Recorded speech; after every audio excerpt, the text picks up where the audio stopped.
Boom shakalaka, yo, here comes the chief rocker, rock it round. Should drop above the tip, you're not my knocker. For shop and top the ride, I make the people say, ooh, ah. Think I won't curse, I'll break down and say, boot that. Hey, mother, they gon' says, baby, just I may choke ya. Say what I want because I'm that type of guy. Now, family, I'll be damn slam jams, don't we? Couldn't beat the smoke weak, that makes us so funky. Now, hold on, let me choose. Couldn't beat the booze, no, it's the shoe. The shoe? It's gotta be the shoes, cause girlies, they crack. They stand by the dock, so I say, boom, shakalaka. Grab the microphone, then rock. To take the truth when on the mic, I'll say anything that sounds good. Like jump and a trump and sound over some, the kind of hat and a mouse ran up the stairs. Now that didn't make no sense. Come on, who cares? See, everyone's out to get the show, so don't be trying to knock me. I say what I want to say as long as it sounds funky. Some MCs wanted to buy me, so they try to take stands. But they don't understand, I'm the motherfucking man. I amaze and astound. Lift them up and down, smack a few of them around. Let them know who is the girl, who's the tip of the top, the commit the track, the best under the sun. I'm the Lord Chief Rocker number one, Mr. Funky. The Lord Chief Rocker number one, Chief Rocker. The Lord Chief Rocker number one, Chief Rocker. The Lord Chief Rocker number one, Chief Rocker.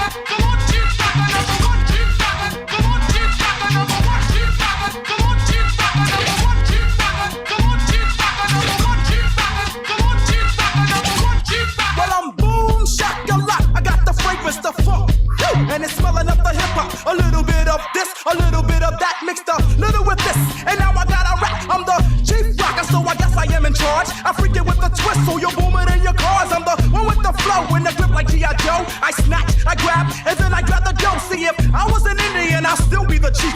The only other difference, I smoke weed in a leaf. To the hip, the hop, to the hippity hip hop. Oh no, I don't wanna go pop. I got too much soul, rhythm and blues, R&B. You see, all that's cool, but hip hop and rap, yeah, that's where my heart's at. Even back when I used to break on a box, backspin for backspin, even while I'm rapping. Before I had a record, I always kept on clapping, freestyling on the block. Now I chief rock, I always entertain by digging in my crocs, my brain. So if it's gonna rain, let it rain. I spook you with the hit, make you jump like House of Pain. Boogaloo, boogaloo, shake and jump. And remember, Chief Rock, I won't front. Come on, Chief Rocker number one, Chief Rocker. Come on, Chief Rocker number one, Chief Rocker. Come on, Chief Rocker number one, Chief Rocker. Come on, Chief Rocker, Chief. Hey, Mr. Funky, what's up? Can I get assistance? For what? For what? Yo, Jazz Flex a cut. Go back is the rocker. I'm chilling with my knocker. And if you got beef, then you can live with Jimmy Hoffa. Like what goes up must come down. But not me, clown. I cut him. Crack a speaker when I'm pumping. So jump in and watch your ears start humming through the block. And don't forget to boom shock, shock a lot. Well, damn, do it all. Can I rock? I hear a beat, I grab the mic. And then I start to slacking. The kids around the way used to think that I was bugging. But they don't understand how I feel about the funk. I walk with the funk. I talk with the funk. I eat with the funk. I sleep with the funk. I live off the funk. I die off the funk. So now what do they say when I'm walking up the block? Boom, shakalaka, there goes the Chief Rocker. Come on, Chief Rocker, number one, Chief Rocker. Come on, Chief Rocker, number one, Chief Rocker. Come on, Chief Rocker, number one, Chief Rocker. Come on, Chief Rocker, come on, Chief Rocker, number one, Chief Rocker. Come on, Chief Rocker, number one, Chief Rocker. Come on, Chief Rocker, number one, Chief Rocker. Come on, Chief Rocker, number one, Chief Rocker. Come on, Chief Rocker, number one. Come on, Chief Rocker, number one. Come on, Chief Rocker, number one. Come on, Chief Rocker, number one. Come on, Chief Rocker, number one.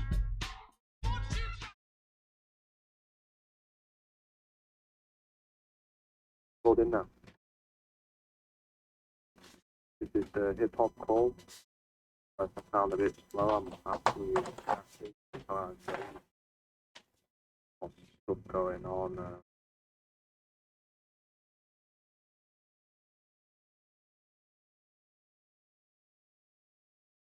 In lockdown.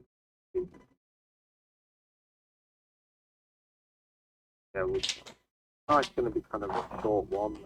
Doing an overview of Chief Rocker by Lord of the Underground. I have heard this song before. Not really heard it too many times. Well, just giving an overview of it and what I think of the song. Yeah, it's kind of like a early 90s style hip hop song. Lots of reverb on the vocals, the horn samples,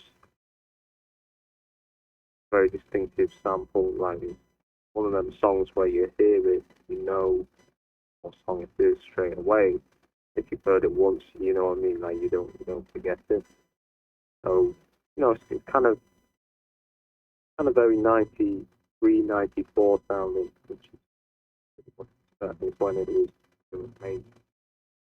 Yeah, man, I can't speak much on the video because I cannot like for me remember it. I have seen it, but I can't remember it too well. But for lyrical, it's a decent song, man. It's like it's not too complex, but it's kind of a tone twisting style, rhyming. The that kind of style, which was typical in like the early '90s with rappers like Ep.6 and certain rappers like that. There was kind of a popular style of rhyming, like the biggity biggity biggity biggity biggity bime, biggity bime, like that kind of style, like a early '90s thing. That's noticeable about that. Not the sample, kind of a bit simple beat, but it works. It's very memorable. Not too hardcore. It's more like a mellow kind of chill out song. Feel good kind of song. Not taking itself too seriously. But the most memorable line for me was, "I live with the funk. I die for the funk. Fight for the funk." You know what I mean? A lot of rappers around that time, funk, all about the funk, like Redman especially was constantly talking about the funk, Eric Sermon, they're all about the funk, and all that kind of style of, all that kind of references and stuff like that. Yeah, man, it's not too much else I can say about it. I don't know too much about who produced it. Have to look into that. Yeah, man, it's very early '90s sounding kind of style to it. On some other note, though, what I found out, which was interesting, was about Busta Rhymes was making a song. This is on current hip hop, making a song about something to do with the mark of the beast. It's almost like he was promoting Mark of the Beast because it was in like a church. I'd have to check the name of the song. I know it's something to do with a new project he was doing. And what's disturbing for me is like I heard his lyrics on the mixtape 95 Live, where he was exposing all of the corruption and stuff like that, warning you about the Illuminati, where he said, motherfuckers take your seeds. You know what I'm saying? And shit like that. So it's really weird how that guy's doing the hand signals and all this kind of stuff to do with the Illuminati, the covering of the eye. Yet back then in the early '90s, he was basically exposing, the Illuminati. And, it was kind of coming through with this, like, where there's only so many years left, in the lyrics. He was saying, yeah, it sounded like he believed that when the millennium came, going to be the end of the world. It's just really weird how that changed. But as for Lords of the Underground, personally, my favorite track that I've heard them done is From the Underground, From the Under or something like that. I can't remember the name of the song, but I can see the video in my head. And it's one where they're in like a car park or something like that, and it's switching from rapper to rapper. So I've mentioned the track name before. Definitely a group I need to check out because I haven't listened to any of their albums. I should have done. Definitely for the winter. Biggie Smalls, Ready to Die. That's another album I haven't listened to. Should have done. Just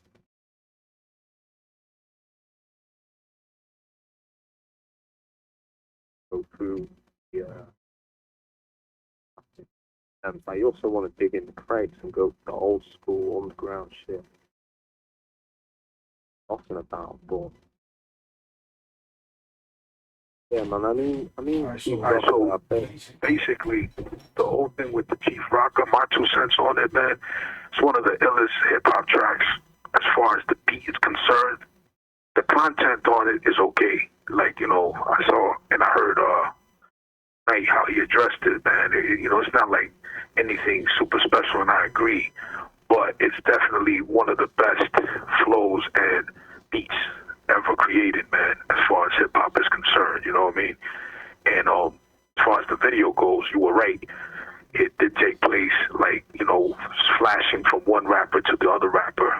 And they, how we had spoken prior to, you know, doing the call, they were doing the video, they shot the video in their neighborhood in Newark, New Jersey, I believe, in the project somewhere. And they had also scenes where they were flashing in the afternoon or something like that because it was daylight. And they had, I guess, one of the members of the Rocksteady crew, the original members of the Rocksteady crew, which I believe is Crazy Legs, doing some breakdancing on a cardboard. He was wearing, I think, red sweatpants, white tank top, something like that, and Adidas shell sneakers. I could be wrong. You know what I'm saying? They may have been Pumas for a line, you know, knowing shit. Because I can't, like, recall 100% every single detail, but I do remember those things right there. And when they incorporated Crazy Legs within the video, it definitely stuck with you even more. Because if you come from that old school hip-hop and growing up in the early 80s, and watching the breakdancing like I did in my neighborhood, you know, I was never a part of the crews breakdancing and battling each other because I was never that great or that good. You know what I'm saying? I mean, I tried, but it wasn't my thing. You know what I'm saying? I was more of the graffiti writing type, and I tried my own little styles as far as pieces and, you know, that sort of thing. And I wasn't, and especially, I was more of a spectator and admirer of the art. You know what I'm saying? So I remember watching cats roll up on the block with a linoleum carpet on their shoulder. And they would literally open up this linoleum carpet on the street and battle each other, breakdancing, man. I'm like, wow, motherfuckers done changed the whole fucking outlook of shit, man. Because you got to think about it, look at it this way. The movie Beat Street, which is one of my favorite movies ever made, they showed how the gangs that were, you know, fighting with guns and chains, bats and knives and that sort of thing, went from that to battling with hip-hop, with dancing, you know, I'm better than you, that sort of thing. Let's battle it out this way, you know, instead of trying to kill each other or what have you. So it had that type of connection to it.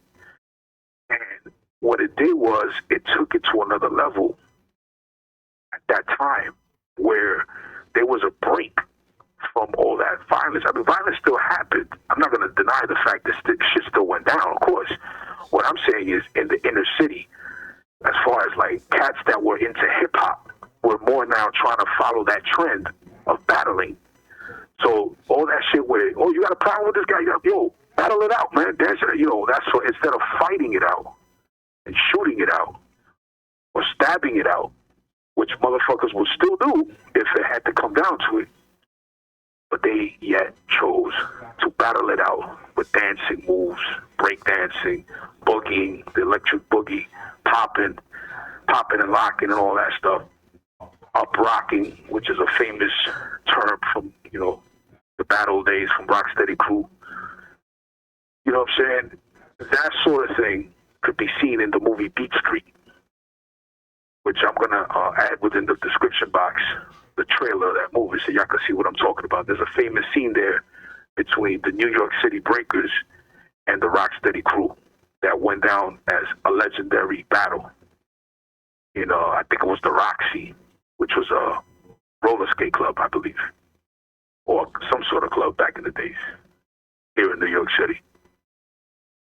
And the connotation, like I said, going back to the video with Chief Rocker, was dope because when you saw Crazy Legs, people who knew who Crazy Legs is, you would automatically be like, oh shit, wow, they put Crazy Legs up in the video. They made it that much more appealing, that much more realistic as far as whether the message they were trying to convey, you know, like real hip hop, you know what I mean? So they did that with that, in my opinion. I didn't know you were a writer, man. Gotta get out of here, Jay. I didn't know you were a writer, you know, into graffiti and shit. Oh, no. I wasn't, like I said, man, I wasn't like a famous writer. I wasn't like bombing everywhere and everybody knew my name. I wasn't like that. My shit was more, you know, like drawing characters and shit by myself in a little black book. You know what I'm saying? And things of that nature. But I wasn't nothing like, you know, going out on the street bombing trains and bombing like walls on the street in New York. Nah. I mean, I did a little bit of that. It wasn't nothing to be like, oh, you know, that was dope that you did it. Nah, it was barely there at all. I was rolling with cats that did that shit, though. You know what I'm saying? I'll be rolling with them, going inside of the subways and fucking almost being hit by trains and shit. It is ridiculous, man, the shit that I see these people do, man, just to get fame. Motherfuckers will climb up a fucking billboard, you know what I mean, on a fucking building. I mean, it was crazy. I never did it. I never did none of that shit like that. You know what I mean? I just happened to be with them, you know, with the little group, you know, that would be doing that shit. Like, climbing on roofs is cool, but yeah, when it gets to the point where you like live climbing like crazy objects. Yeah, nah, that shit is ridiculous. You know, people climbing up like scaffolding or right. You know, they did that back in the day for sure. Get the highest spot and all that. Right. Motherfuckers have died because of that shit. There was like this guy in London, I think, who got hit by a train doing that. Like quite a few people, you know, have been hit by trains, you know, trying to get the best spot. I'm sure, man. It happened all the time back in those days, man. It does, man. Like, it happened to, you know, they're trying to get somewhere like that. And yeah, in Sheffield, it happened where someone was on like a roof or something like that, and they fell through the roof. Yeah, man, motherfuckers still do that shit. They don't do it as much, I guess, as the 90s. There's more CCTV and shit now, but yeah, motherfuckers still. I know in Sheffield for a fact, like there's people like climbing up, you know, abandoned buildings and bridges and all kinds of shit, man. Like fighting, and I'm not pretty certain. I'm certain it's the same in New York still to this day, man. Like writers are still, you know, going up into different spots. In fact, I've seen it, you know, like on Nigel's videos. You know what I mean? I saw a video where it started and you could see graffiti on the side of this building where it was right high up, you know what I mean? So it's, yeah, man, definitely, I mean, that's the whole graffiti shit. The breakdancing, I mean, breakdancing is never my thing. I'm not a dancer, but graffiti, yeah, that's been one of my things. Rapping is my main thing, but graffiti is definitely something that I'm into. Got more graffiti a few years ago. Bullshit, you know. We hit up a police car, man. And it's kind of bugged out, but you know, that's what you do, man. You know what I mean? Right. Yo, so at this point, man, I want to address that whole thing that went down with Busta Rhymes that you said that you saw. Yeah. You know what I mean? Not that you saw, but you heard on the audio track. And that particular, I'm not sure if it's the same one, Jay, because we could be, you know, like you could be talking about something totally different, and it's not even that. But I heard a few of his new tracks off his new album. And what I saw on YouTube, man, was something weird because I saw the whole skull thing with the mask, you know, like the COVID-19 mask and shit. I seen that. It had spikes on the mask and all that, and it was supposed to be representing his videos. Like he has for some reason he chose that thumbnail. You know what I mean? And I know what you're talking about in regards to, you know, him speaking on a lot of the stuff that he's exposed in his early 90s albums, man. Like, you know, what was one of the name of the albums? I think it was Anarchy. Another one was called Extinction and Level Event Part 1. This is Extinction Level Event Part 2, this one here, that he did, The Wrath of God. And then there's another one that he did, I think, When Disaster Strikes was another one. So one thing I'm going to say is this, man. You know, in regards to Busta, man, I got to give him the benefit of the doubt with what I seen him and heard him do in the Apollo. He did a show at the Apollo. It was about almost an hour long with Spliff, his sidekick, you know, the hype man, you know what I mean? And he said some shit towards the end of that, you know, performance that made me realize, you know, maybe he's not down with this shit. Maybe he's trying to put people up on, like, yo, check this out, man. This is what's going on. Because he mentioned on another show, on another podcast, this guy, Nori, he got this joint called Drink Champs. And I noticed that when he was talking on there, he was exposing stuff that, you know, he was saying stuff about what got him into exposing a lot of shit from the New World Order on his, you know, music. George Clinton, I don't know if you know who George Clinton is, but he's like one of the godfathers of funk, you know, the 1970s funk era. And he got like dreads, long dreads that are like rainbow colored and stuff like that. Well, he specifically put him up on the book with William Cooper, Behold the Pale Horse. And that right there is what got him into, you know, breaking all that down in his rhymes and whatnot, and his albums. He was talking about all of that. So I'm pretty sure that he was definitely trying to expose stuff, you know. Hold on a second, Jay. Give me a second, Jay. Hold on a second.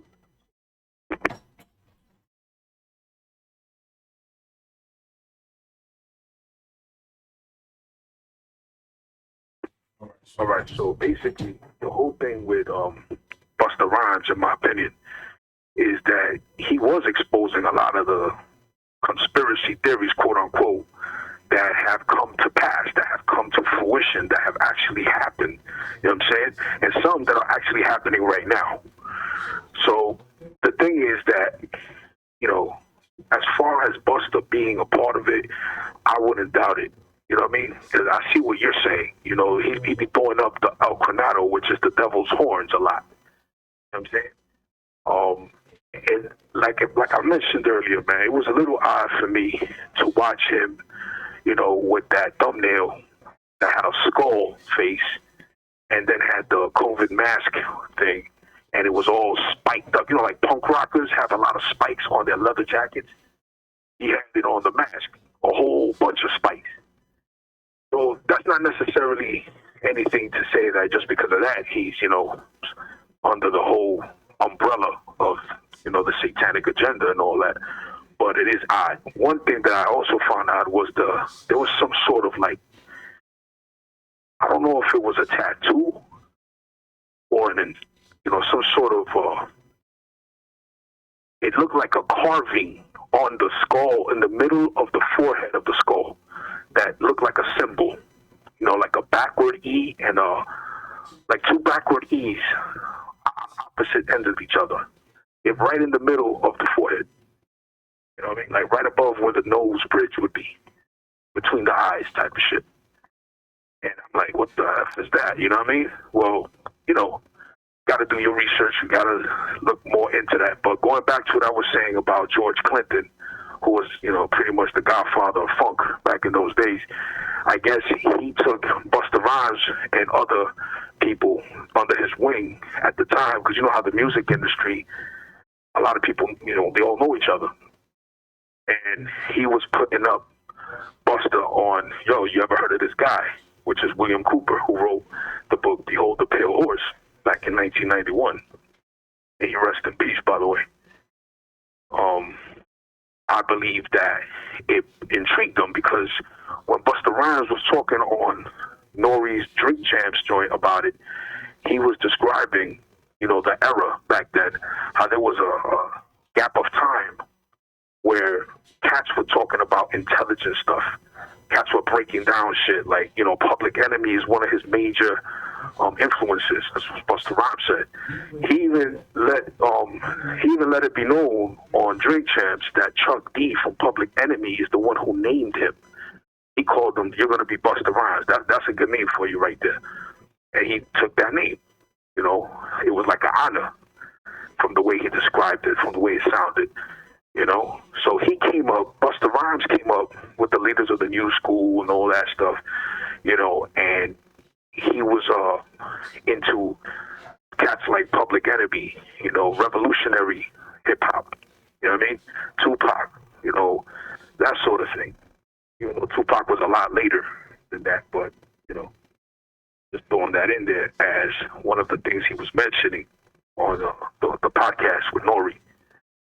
So to address what you said, another track that I heard off of Busta Rhymes' latest album, which is Extinction Level Event 2, The Wrath of God, there's a track called Satanic. Now, you got to remember what I mentioned, how I described that thumbnail that he chose. It's a skull with that backward E going east and west on the middle of the forehead, and then that spiked COVID mask and like a tuxedo that the skull face was wearing. So I'm like, okay, satanic.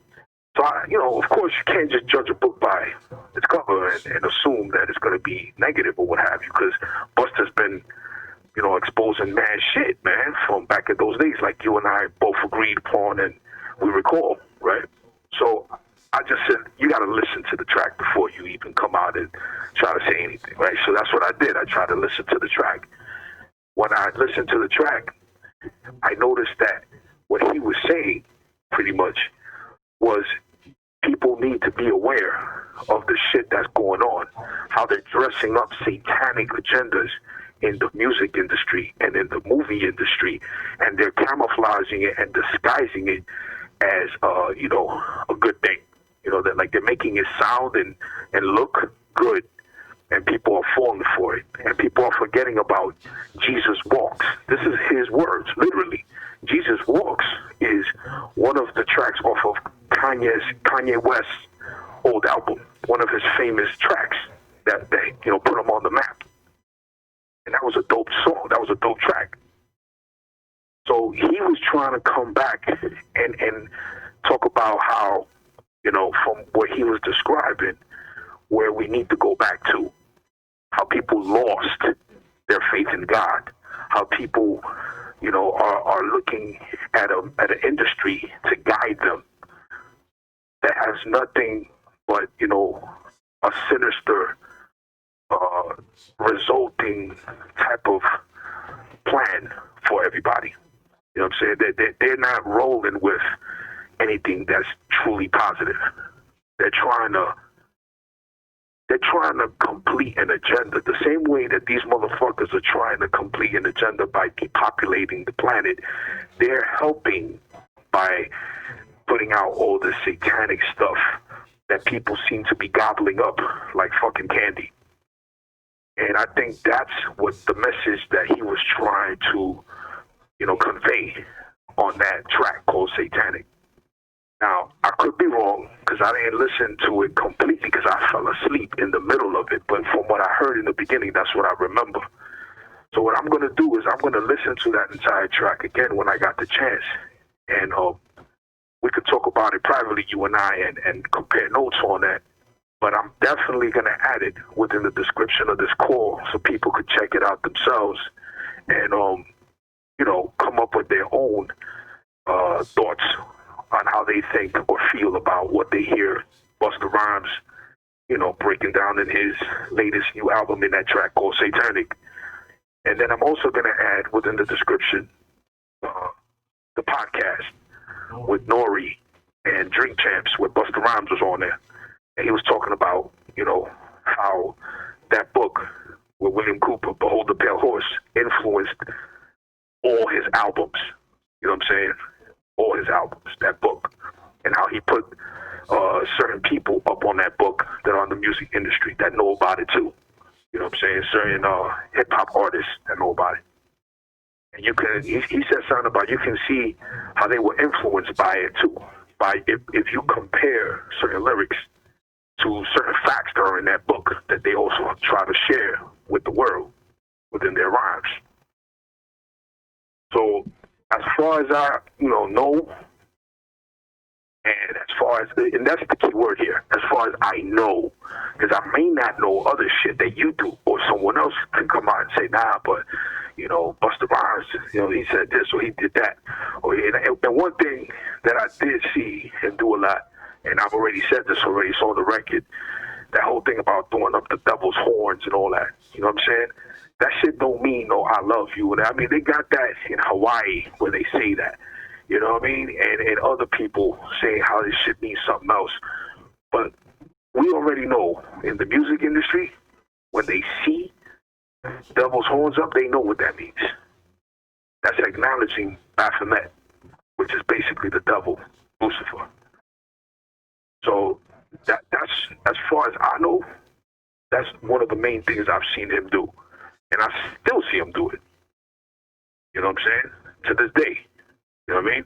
On that thumbnail that I'm going to add to the description where he did that 49-minute, I guess you could say, like he did a small show with Spliff. Because remember, you ain't got nobody really in the audience there. It's just them performing by themselves. There's probably like a few people in there. I don't even know who those few people were, to be honest with you. But people who watch the video will understand once they see and hear it, what I'm talking about. But I did respect and I appreciated what Busta said towards the end of that Apollo show, because he dropped some nuggets, of truth in there that I appreciated. For those who want to know what he said, check out the video where he's performing at the Apollo towards the end, and you'll hear it. But other than that, man, that's pretty much it as far as those two things I wanted to address that you had mentioned earlier, man. But going back, Jay, to what you were saying with Busta, man, that you've seen him do other stuff, man. What was it that you recall or that jumped out at you that you saying like, yo, man, but this guy's talking like this in the past and he's exposing, but then he's doing that. What exactly were you saying? See pictures of him like doing the hand signals that they do, like covering one eye and stuff like that. That nature. Right. I've seen him with the devil's horns myself, so I know what you're talking about in regards to that. I don't know, man. Maybe he's trying to play both, sides or something. I don't know. Honestly, I can't really call it 100%, interesting what he said toward the end of that Apollo show. One of the things he did say that I want to touch briefly on was, everything that we're going through right now that he said, like, as far as the COVID-19, the lockdown, the riots, and all this other stuff, he said, things don't happen just because they happen, man. You got to pay attention, he said. He said something about don't always believe what you see and hear, and go with your gut instinct, he said. The shit he said, man, made a lot of sense.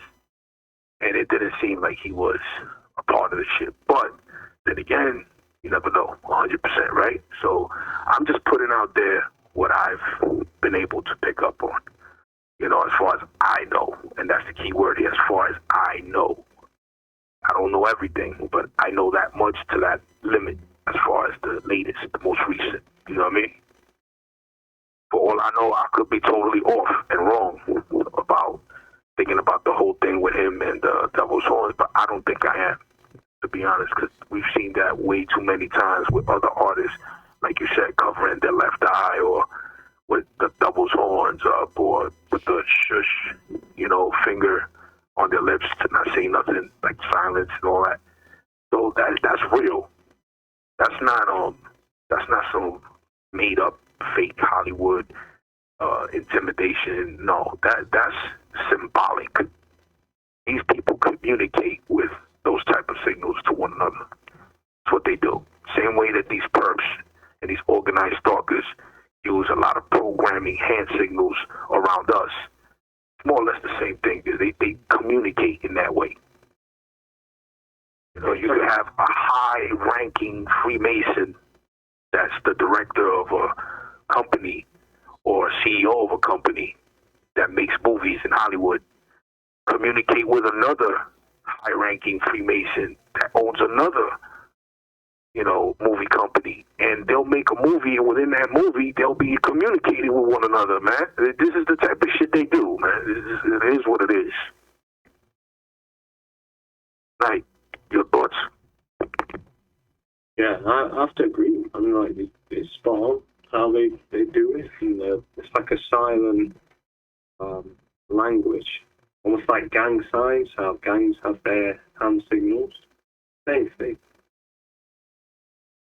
Exactly the same thing, but more kind of, you know, organized.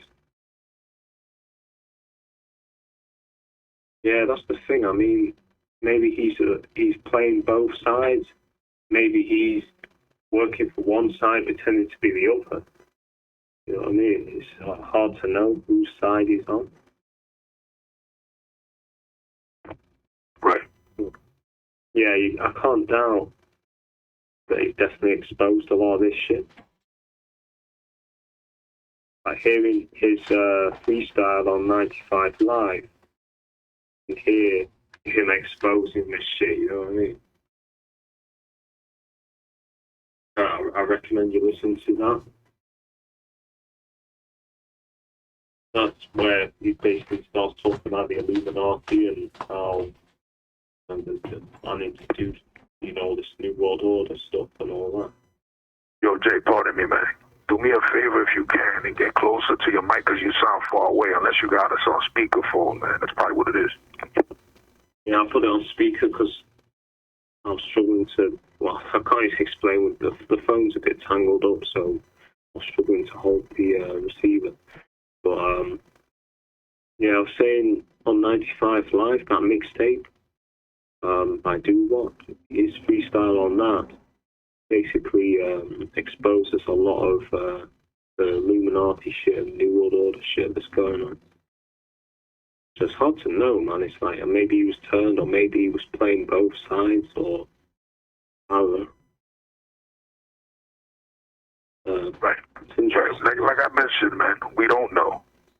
What we could do is come up with, you know, a limited amount of information because we could infer. It's called inference.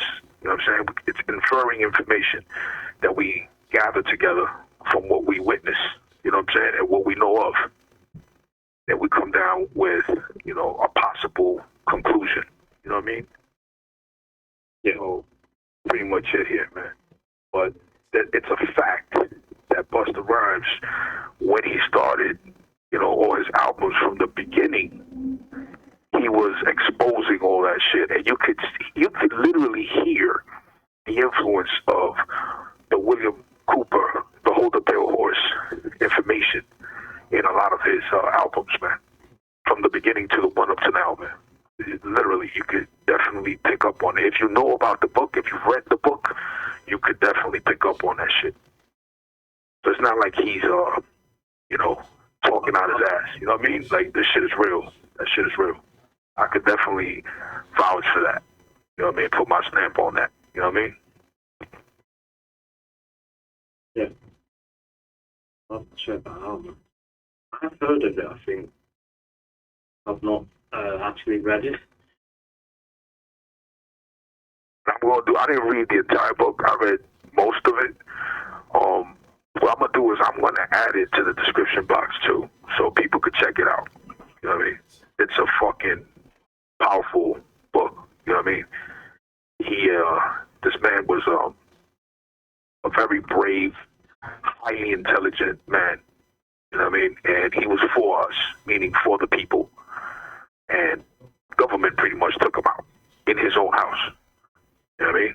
In, I believe it's Edgar, Arizona, where he was at. He had his home. He had a wife, which I think was Filipino, and a daughter with her. I don't know if at the time they lived with him. I don't know what that scenario was like. I don't remember that part in the book, but this is after the fact, or way after the fact that he did that book. You know what I mean? Like, I don't know if he lived alone in that house. He lived like up on a hill somewhere in Edgar, Arizona, here in the United States. And from what I remember seeing in the news clip, the sheriff and the local police department had a shootout with him. Because he said, straight up, he said, if you come to my home to try to harm me, I will go with my rifle or whatever weapon he mentioned, shotgun or whatever thing, and I will defend myself and my property. And that's exactly what he was getting ready to do. But if you listen to the video clip of what was going on, you could hear how the police there at that time, the sheriff in that town, set up what I believe was the organized stalkers to bring him out, to lure him out of the house. How did they do that? They basically had some young teenager-looking perps roll up in a car that was probably red, but I can't say that for 100%. I say probably because of the organized stalking and how they do shit. You know what I mean? But I don't know that to be a fact. Anyway, it was definitely a car. They were parked and they were close to his home. That was private property. And they were purposely listening to really loud music. So I believe it was some sort of noise campaign that they were doing to him. And of course, William Cooper, being the man that he was and whatnot, he was trying to figure out what was going on. He looked out the window. He saw there were kids in the car. So what he did was, he didn't, think about it twice. He was just going to go over there to tell them, listen, this is private property. You got to go. You can't be here with this loud music, especially, that type of thing. So while he was getting ready to go out, I think that's what they needed for him to not bring out the gun or something like that. And then right in the doorway, as he was making his way out to go approach those adolescents in this car, which were more than likely perps that lured him out with a noise campaign, they shot him dead right there. He died right there on the doorway of his house. Why did they shoot him? What was their excuse? I think because he had a weapon in his hand, but I don't know 100% if that was the case.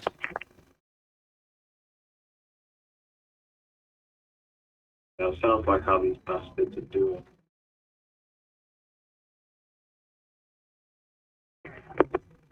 Definitely would try and get you unarmed first. Say that again, Jay. I didn't hear you. So that sounds like how these motherfuckers are doing. Yeah. No doubt. That's what I figured too. That's what I felt. They're not going to fight. I heard those video clips on the news. Well, on the news, they didn't really say much. It was some dude that knew William Cooper personally and knew what was going on behind the scenes with the sheriff of the police department in that town. And he knew because him and William Cooper were close. And he would talk to him. You know what I mean? And like friends do, like you and I speak type of shit. So we would be having more inner details of certain things. So he's the one who pretty much narrated it was like a documentary on Bill Cooper. And they show video clips of the news, and he was actually breaking down what actually happened as opposed to what they say happened. You know what I mean? Yeah.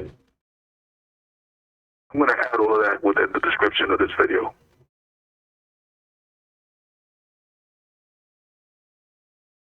Definitely, if you're exposing this shit, they'll try and get rid of you one way or another. Oh, yeah, no doubt about it. No doubt about it.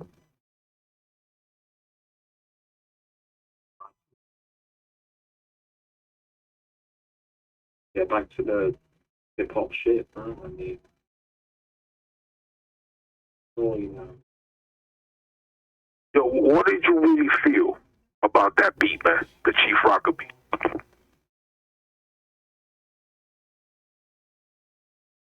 I like the beat. It's just like the horn sample, the recognizable sample.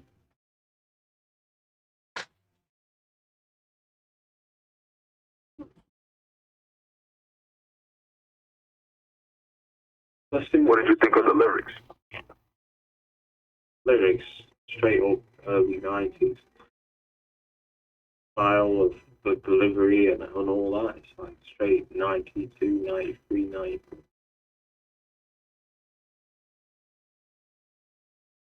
You can tell it's early 90s straight away.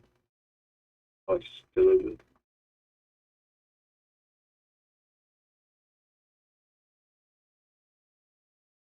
Yo, do me a favor and get closer to the mic, man. You got it on speaker and you can barely hear what you're saying, bro. Yeah, I was saying you could tell straight away it's an early 90s joint. Just the way it's the style of the beat and the lyrics and all that. Yeah. Would you agree that the lyrical content wasn't all that deep or, you know, like anything too clever or fascinating, but it was still ill as far as how they connected it with the flow and all of that, right? Yeah, it's more like one of them tracks you vibe to, but you don't really think about the lyrics. The lyrics, they're not bad, but they're not very complex or intricate. There's not really a solid theme to it. It's just like an MC kind of having fun on the mic. So it's just one of them tracks you kind of chill to or lounge to, you know what I mean? Like you would, I don't know, man. It's like one of them feel good tracks, I guess. No, it's definitely one of the illest tracks of all time, man, from my standpoint, as far as like the beat and the content that was being rhymed about, man. The lyrical content is something else, but as far as what they were trying to get the message to convey as far as true hip-hop, man, how they were using the video to guide the thoughts of people who know about like Crazy Legs and the Rocksteady crew and breakdancing and the old school hip hop. That was dope. You know what I mean? Yeah. And I would agree also what you said, how they were flashing from one rapper to another, to the other, to back to the other, going, and the way they kind of like showcased the neighborhood they were from in the projects and how they were going from one angle to another. That shit was dope too. So most definitely, you know, it was an original concept created and broken down both lyrically and visually. I mean, yeah, it's more like, I guess, one of those tracks. It kind of makes more sense if you see the video to it. Kind of works better.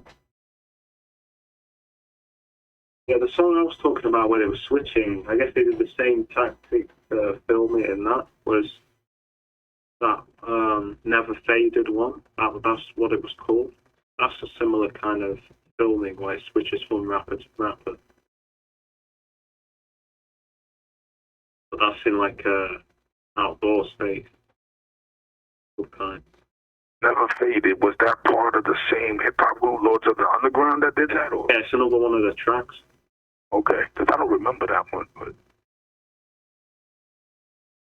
Not 100% if that's the name of the track, but I know the chorus, it says Never Fade. okay. I think it's called Never Faded. Pretty sure it is. I could be wrong though. 70% sure that's the name of the track. Definitely Lords of the Underground. Probably my favourite one they've done.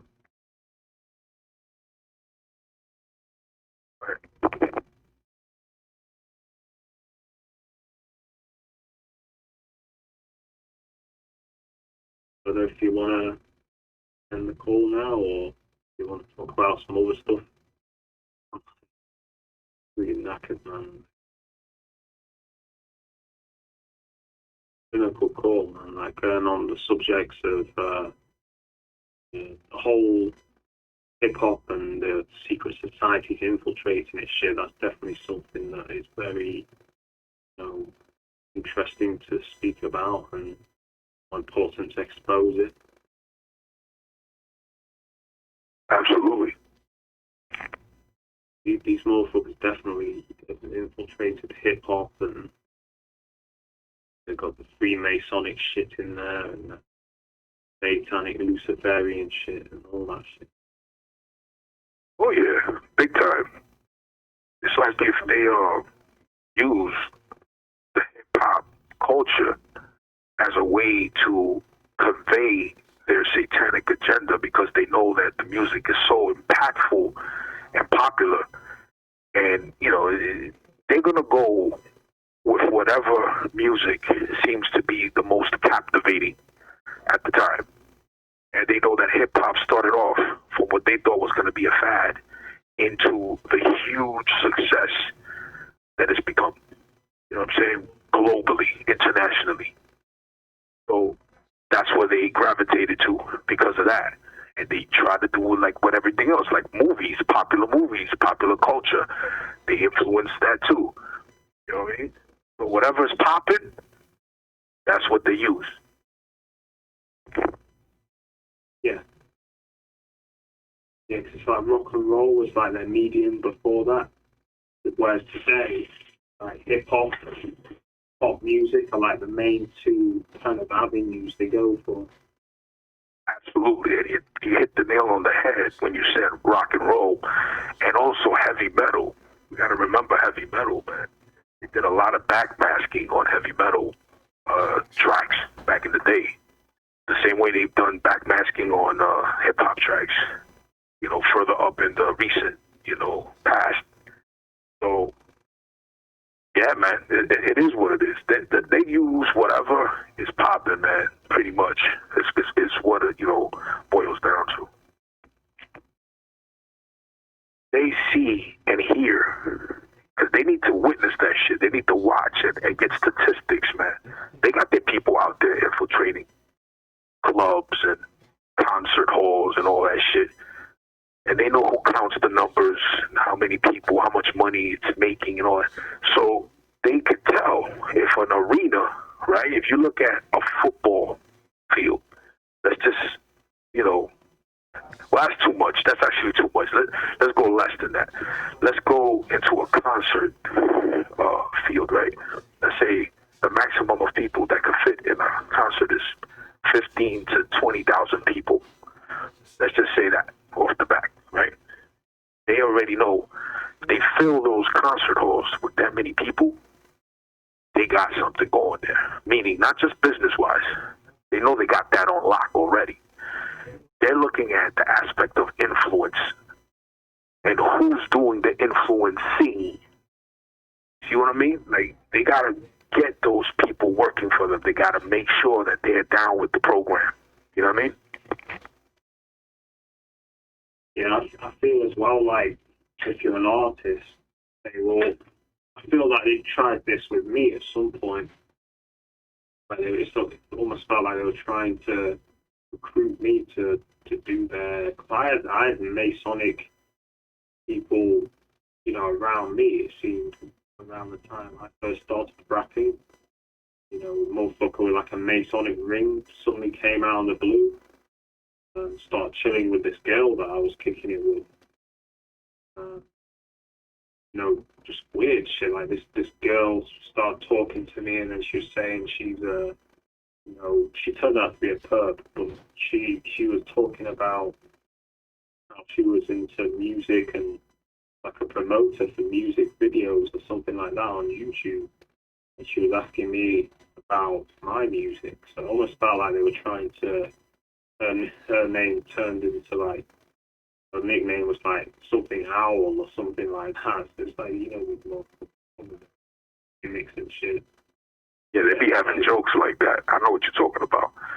Matter of fact, I remember when you brought that up to me, man. We had a conversation behind it, man. And if you don't mind me sharing that, man, I kind of remember some of the story that you mentioned to me, man.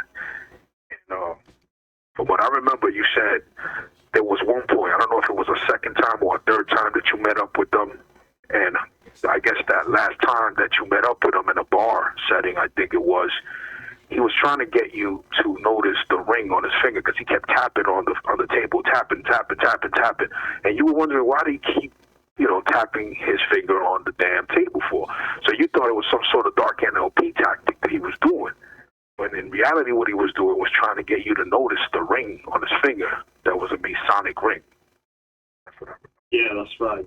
That's it. In fact, banging, doing something like that. I can't remember exactly, but I think, doing something with that ring. But yeah, he kind of disappeared, you know what I mean? He didn't come back. Hello? Can't really hear what you're saying, Jake. He kind of disappeared. He didn't come back after that. I haven't seen him since. He just kind of left. But it was weird. Like how they send the people to... It's almost like they send their scouts to see what we're about, you know what I mean? And see if they can use us to their advantage. That's what it feels like. And if they can't do that, then they target us. Right. I think you're probably right on the money when you described it as him probably being a scout for these people. Like the same way they scout for talent, they scout for people that they can, possibly get them down with their program with. Try to influence them in some way. Or get them down with the program. You know what I mean? Yeah, that's pretty much what I was thinking they were doing. That's what it felt like. I don't try to watch me. Yo, Jay, man, so we're kind of running at the time now where it's almost going to be an hour. So this is your call, brother. You have the floor to close it, and whatever you want to add on to it, let your viewers know what's coming next as far as what you have plans for. Or if you don't want to say nothing now, it's up to you. It's at your discretion, man. You got the floor, man. Yeah, so next call will be having a few UK tracks. Haven't decided which tracks yet, but I will be looking through a load of tracks to find some good ones to put on.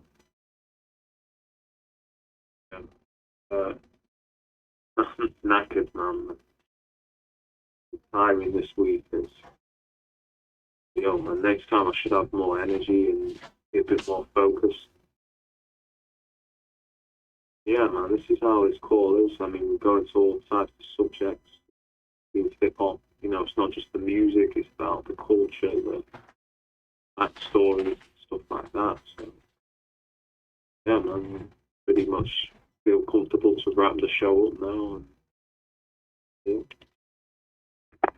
No doubt. So this has been Night of Thunder and RT's Let's Talk True Hip-Hop Edition. Ep.6. And we'll be coming at y'all with another one soon enough. Stay tuned, y'all.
The shoes? It's gotta be the shoes, cause girlies they got. They stand about and down, so I say boom, shakalak. Grab the microphone, then rock. To tell you the truth, when on the mic, I'll say anything that sounds good. Like jump and a trump and sound over some, the kind of hat and a mouse when cares? Now that didn't make no sense. Come on, who cares? See, everyone's out to get the show, so don't be trying to knock me. I say what I want to say as long as it sounds funky. Some MCs wanted to find me, so they try to take stands. But they don't understand, I'm the motherfucking man. I amaze and astound. Lift them up and down, smack a few of them around. Let them know who is the girl, who's the tip of the top, the cream of the crop, the best under the sun. I'm the Lord Chief Rocker number one, Mr. Funky. The Lord Chief Rocker number one, Chief Rocker. The Lord Chief Rocker number one, Chief Rocker. The Lord Chief Rocker number one, Chief Rocker. The Lord Chief Rocker number one, Chief Rocker. The Lord Chief Rocker number one, Chief Rocker. The Lord Chief Rocker number one, Chief Rocker. The Lord Chief Rocker number one, Chief Rocker. The Lord Chief Rocker number one, Chief Rocker. Well, I'm boom shakalaka. I got the fragrance, the funk, and it's smelling up the hip hop. A little bit of this, a little bit of that, mixed a little with this, and now I got a rap. I'm the chief rocker, so I guess I am in charge. I freak it with the twist, so you're booming in your cars. I'm the one with the flow, in the grip like G.I. Joe. I snatch, I grab, and then I grab the dough. See, if I was an Indian, I'll still be the chief. The only other difference, I smoke weed in a leaf. To the hip, the hop, to the hippity hip hop. Oh no, I don't wanna go pop. I got too much soul, rhythm and blues, R&B. Yes, see, all that's cool, but hip hop and rap, yeah, that's where my heart's at. Even back when I used to break on a box, backspin for backspin, even while I'm rapping. Before I had a record, I always kept on clapping, freestyling on the block. Now I chief rock, I always entertain by digging in my crotch, my brain. So if it's gonna rain, let it rain. I spook you with the hit, make you jump like House of Pain. Boogaloo, boogaloo, shake and jump. And remember, Chief Rock, I won't front. The Lord Chief Rocker number one, Chief Rocker. The Lord Chief Rocker number one, Chief Rocker. The Lord Chief Rocker number one, Chief Rocker. The Lord Chief Rocker, Chief. Hey, Mr. Funky, what's up? Can I get assistance? For what? For what? Yo, Jazz Flex a cut. Go back is the rocker. I'm chilling with my knocker. And if you got beef, then you can live with Jimmy Hoffa. Like what goes up must come down. But not me, clown. I cut him. Crack the speaker when I'm pumping. So jump in and watch your ears start humming through the block. And don't forget to boom shock, shock a lot. Well, damn, do it all. Can I rock? I hear a beat, I grab the mic. And then I start to slacking. The kids around the way used to think that I was bugging. But they don't understand how I feel about the funk. I walk with the funk. I talk with the funk. I eat with the funk. I